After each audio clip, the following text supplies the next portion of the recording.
बिस्मिल्लाहिर्रहमानिर्रहीम। अस्सलाम वालेकुम व्यूअर्स। आज का हमारा जो टॉपिक है वो है complete blood count. Complete blood count also called full blood count. Full blood count या कंप्लीट ब्लड काउंट के अंदर हम सबसे पहले पेशेंट से ब्लड कलेक्ट करते हैं थ्रू सिरिंज। फिर हमने उस ब्लड को उठा के एक ट्यूब के अंदर डालना है। लेकिन आपने ये सोचा होगा कि ये जो डिफरेंट टॉप्स वाले ट्यूब्स आते हैं ये हमारे आसानी के लिए आते हैं, क्योंकि उसके अंदर डिफरेंट टाइप्स ऑफ एंटीकोगुलेंट मौजूद होते हैं। Sometimes we use plain tube for chemistry and for special chemistry.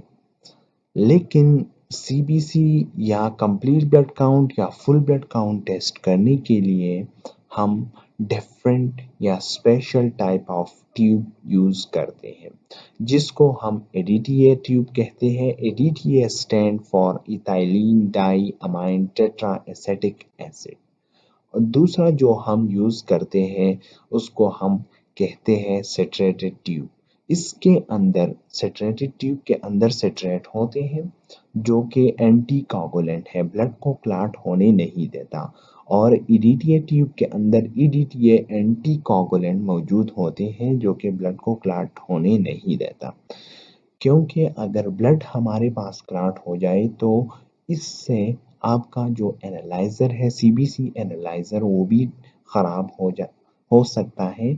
और इससे जब आपका एनालाइज़र आपको अच्छा रिज़ल्ट ना दे और आप पेरिफेरल स्मीयर के तरफ जाना चाहते हैं तो आप वो भी परफॉर्म नहीं करेंगे, क्योंकि आपके साथ जो ब्लड है ट्यूब के अंदर उसके अंदर क्लॉटिंग ऑलरेडी शुरू हो चुकी होंगी।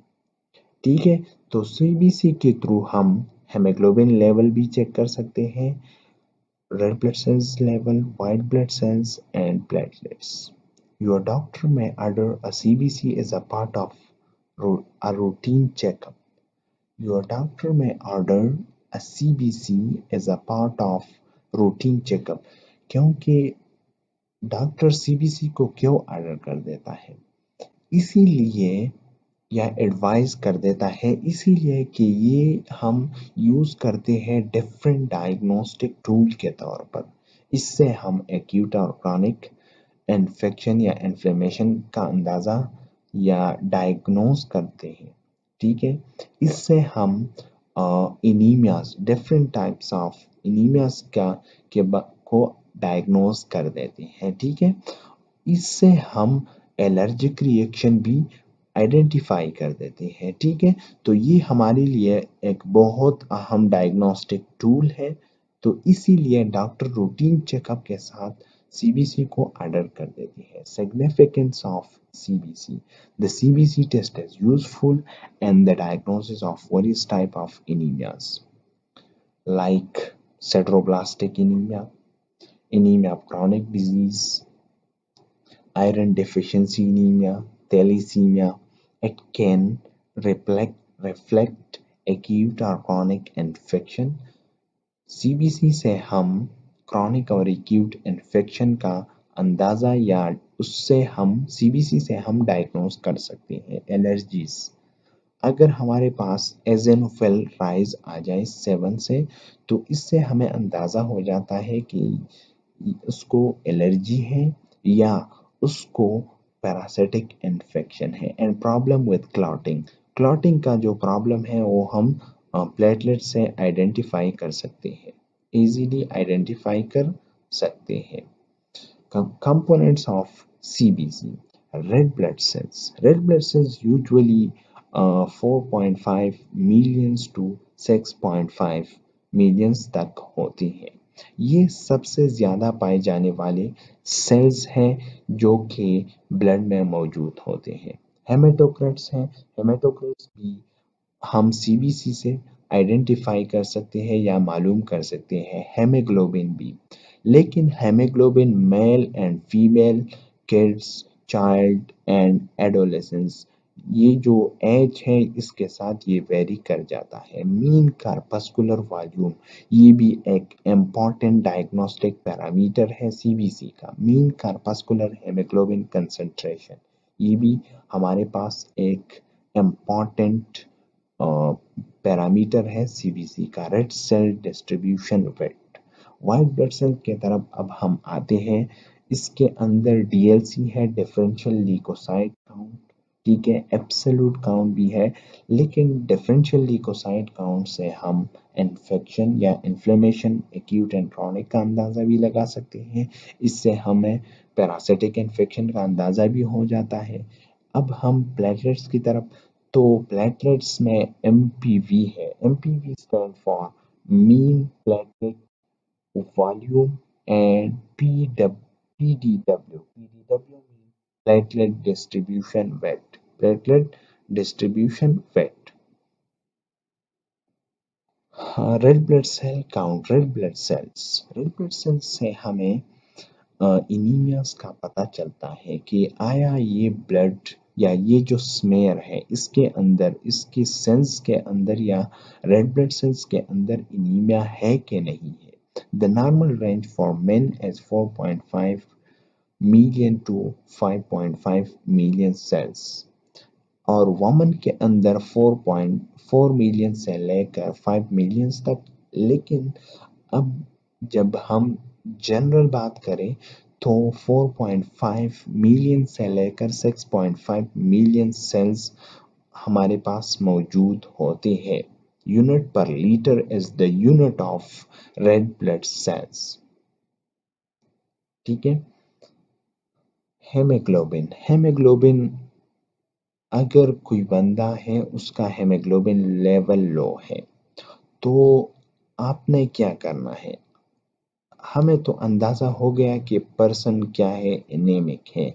लेकिन हम फर्दर डायग्नोसिस के लिए या फर्दर उसको आइडेंटिफाई करने के लिए कि उसको कौन से टाइप का एनीमिया है, थैलेसीमिया है, क्रॉनिक एनीमिया क्रॉनिक डिजीज़ है, सिडरोब्लास्टिक एनीमिया है, मेगलोब्लास्टिक एनीमिया है, नार्मोक्रोमिक नार्मोसिटिक एनीमिया है, कौन से टाइप का एनीमिया है, तो इसके लिए हम फिर पेरिफेरल स्मीयर देखते हैं, ठीक है। या हम उसके लिए इलेक्ट्रोफोरेसिस जो टेस्ट है वो करते हैं, ठीक है। मेन के अंदर जो हेमोग्लोबिन का लेवल है वो डिफरेंट रहेगा, फीमेल के अंदर डिफरेंट रहेगा, चाइल्ड के अंदर ये डिफरेंट रहेगा। मेन के अंदर 13.8 टू 17.2 ग्राम पर डिसीलीटर तक होता है, फीमेल के अंदर 12.1 टू 15.1 ग्राम पर डिसीलीटर तक रहेगा, ठीक है।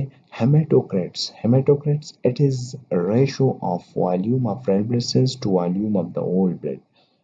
हेमेटोक्रेट्स हमारे पास ये एक रेशो है या ये एक वॉल्यूम है कि रेड ब्लड सेल्स कितने हैं और जो होल ब्लड है ना उसकी परसेंटेज कितनी है। अगर हमारे पास 100% ब्लड है, 100 सेल्स है, तो इसके अंदर कितनी परसेंट रेड ब्लड सेल्स हैं और कितनी परसेंट रिमेनिंग सेल्स हैं, तो इसको हम हेमेटोक्रेट्स कहते हैं। लेकिन ये भी मेल और फीमेल के अंदर डिफरेंट रहेगा, 40 to 50% in men and female 36 to 44% in women, okay. MCV, MCV हमारे पास एक बहुत अहम पैरामीटर है। मी इसको हम मीन कार्पस्कुलर वॉल्यूम भी बोल सकते हैं। एमसीवी का जो नॉर्मल वैल्यू है वो है 80 टू 100 फेमटोलीटर, फेमटोलीटर, ठीक है। अब अगर 80 से एमसीवी लेस है तो ये हमें बताता है कि ये जो रेड ब्लड सेल्स है ये माइक्रोसाइटिक है। अगर 80 टू 900 फेमटोलीटर है तो ये हमें बताता है कि ये जो सेल साइज है ये नार्मोसाइटिक है। लेकिन अगर मोर देन 100 फेमटोलीटर है एमसीवी हमारे पास, तो इसको हम मैक्रोसाइटिक बोलते हैं। लेकिन फिर इसका सब क्लासिफिकेशन है कि माइक्रोसाइटिक में कौन कौन से आते हैं और नार्मोसाइटिक में कौन कौन से आते हैं, मैक्रोसाइटिक में कौन कौन से आते हैं। मेन सेल्स जिसका यूनिट है फेमटोलीटर, इसको हम कैसे आइडेंटिफाई, इसका एक फार्मूला है, haematocrits multiplied by 10 and divided by RBC. RBC का जितना भी काउंट है इस पे हम हेमेटोक्रिट्स और उस हेमेटोक्रिट्स को 10 से मल्टीप्लाई कर दें, फिर आरबीसी पे डिवाइड कर दें, तो आपके साथ एमसीवी का जो वॉल्यूम है वो आ जाएगा, एमसीवी का जो वॉल्यूम है वो आ जाएगा easily. MCH, the amount of hemoglobin per RBC पर रेड ब्लड सेल्स। एक रेड ब्लड सेल के अंदर हेमोग्लोबिन कितना होगा। एमसीवी का जो नॉर्मल वैल्यू है वो है 27 टू 32 पर डी पर रेड ब्लड सेल्स। उसको आइडेंटिफाई करने के लिए हमारे पास एक फार्मूला है, haemoglobin multiplied by 10 and divided by RBC, तो इससे आपको एमसीएच मिल जाएगा। MCHC mean corpuscular haemoglobin concentration, इसका जो नॉर्मल वैल्यू है वो है 26 टू 34%। डिक्रीज को हम, अगर हमारे पास MCHC डिक्रीज होगा तो इसको हम हाइपोक्रोमिक बोलते हैं, लेकिन अगर वो नॉर्मल है तो नॉर्मोक्रोमिक बोलते हैं। उसको भी आइडेंटिफाई करने के लिए हमें एक फार्मूला गिवन है जो कि hemoglobin multiplied by 100 divided by हेमेटोक्रिट्स। Haematocrit पे हम हेमोग्लोबिन को 100 से मल्टीप्लाई करें, फिर हेमेटोक्रिट्स पे डिवाइड करें, तो इससे आ जाएगा आपको MCHC आ जाएगा।